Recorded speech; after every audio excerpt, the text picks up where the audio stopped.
The ABCs of horror. Welcome to the HellBound Horror Show. I am super nervous to open up the Necronomicon. I mean, after all, it's the Book of the Dead, bound in human flesh and inked in human blood, and it smells so gross. It is disgusting. I can't stand it. But I know that it's filled with dark, evil magic and that I can't trust it.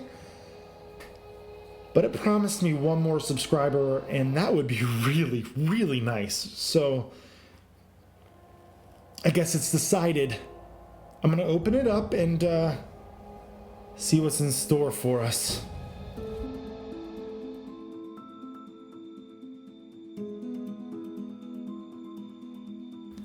"1976's Alice, Sweet Alice." About 6 years ago, I stumbled upon an article talking about the most forgotten horror gems of all time. And number one on their list was Alice, Sweet Alice. I had never even heard of the film, so I went online to see what people thought of it. And critics, for the most part, reviewed it pretty positively when it initially came out. Even though it was positively reviewed, it never gained traction. This film was released on 3 separate occasions with little to no success at all. It even has a young Brooke Shields in it, and it's still little known today. So is this the holy grail of forgotten horror films? Or is this a stinker that should have been left in the past? Let's find out. The story starts off with 2 young girls and their single mother. The girls are Alice and Karen, who is played by a young Brooke Shields. Their mother is dating a priest, Father Tom, and he helps prepare Karen for her first Holy Communion. Right away, we see that Alice is jealous of her younger sister, and Alice is always up to no good. Alice likes to wear this mask and go around spooking people. The mask is clear, but it has this makeup all over it, giving off an eerily cool effect. She's a creepy, weird kid, and it's all set up fairly well. Early on, we get a fairly great spooky scene. The music is subtle, and it has these chimes and light hum of a child singing in the background. It's really creepy, and it gives me the chills. We get Karen looking for Alice in this abandoned building, and we see someone in the mask watching Karen, almost stalking her. It's totally Alice. The movie is too early in to be throwing us a curveball. And we've already seen Alice in the mask. It's her, right? The figure jumps from the shadows, and this legitimately got me. When she removes the mask, you expect the false scare and for it to just be Alice all along. But then, for a brief moment, you see an old person's face. It went against my expectations and it startled me.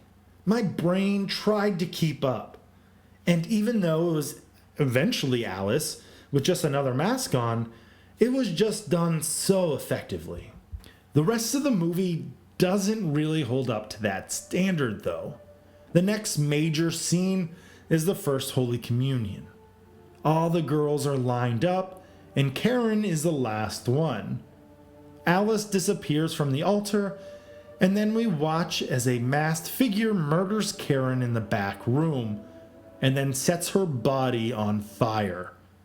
Alice appears after the murder is concluded and has her sister's veil. People find out about the murder, and all eyes are on Alice. Did Alice just murder her sister? Oh, that is dark, movie. Or is that what the movie wants me to think? Oh. Alice and Karen's biological father, Dom, comes from out of town for Karen's funeral.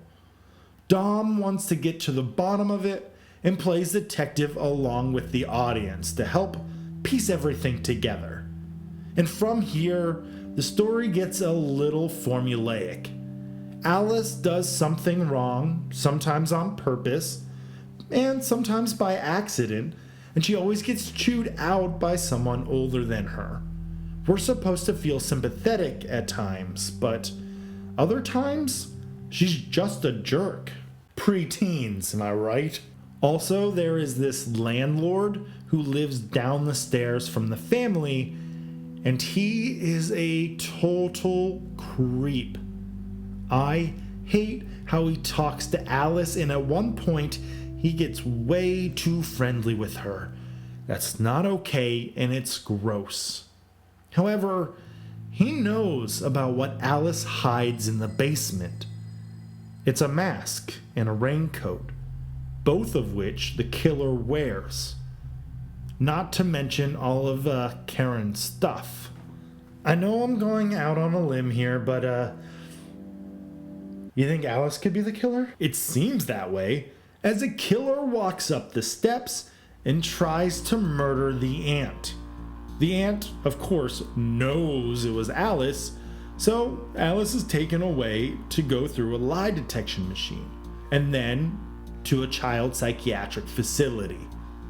During the lie detection, we find out that Alice is telling the truth when she says that it wasn't her who attacked her aunt. We also find out that she believes that her dead sister Karen did it. Okay. The movie then hints that maybe Alice isn't the killer. And the way things are set up near the end of the film, you are supposed to feel this sense of dread, but it really falls short. On paper, it could be horrifying, as you know more than the characters know. You know they could be in danger, and that tension should be very thick. But it never came across that way to me. It was a real missed opportunity. The last 5 minutes or so of this movie is actually really well done. It's pretty shocking, and it'll probably stay in your memory. All in all, I think Alice, Sweet Alice is a good film, but I wouldn't say it's a great film. It came out in 1976 after Black Christmas, but before Halloween. It feels like a proto-slasher film mixed with a little giallo. However, the director states that he had never seen a giallo film. He said that he was heavily influenced by 1973's Don't Look Now. Don't Look Now is a classic, and I can totally see that influence. Alice, Sweet Alice is an interesting film. Many parts are familiar to the senses, and there are other parts that make you feel uncomfortable. There is so much religious imagery, and then it switches suddenly to stabbing, blood, child molestation, animal abuse, and child death. It becomes really sick in a way. I'm not saying the movie is unwatchable. Many movies have done similar things with more gruesome realism where it becomes too sick to watch. Alice, Sweet Alice walks that fine line where it's disturbing and uncomfortable, but not so much so that it's pointless to watch. It's tolerable here and creates for a stronger story in some regards. It's not a masterpiece by any stretch of the imagination, but Alice, Sweet Alice deserves more love than what it gets. It was released in 1976, but it didn't have a home video release until 1997. That's over 20 years where the public couldn't view this film legally. Yeah, I know there are illegal copies floating around, but that's a topic for another day. This film was almost forgotten, but it shouldn't be. This is a good film, and I think it could go toe-to-toe with Black Christmas and some other proto slashers.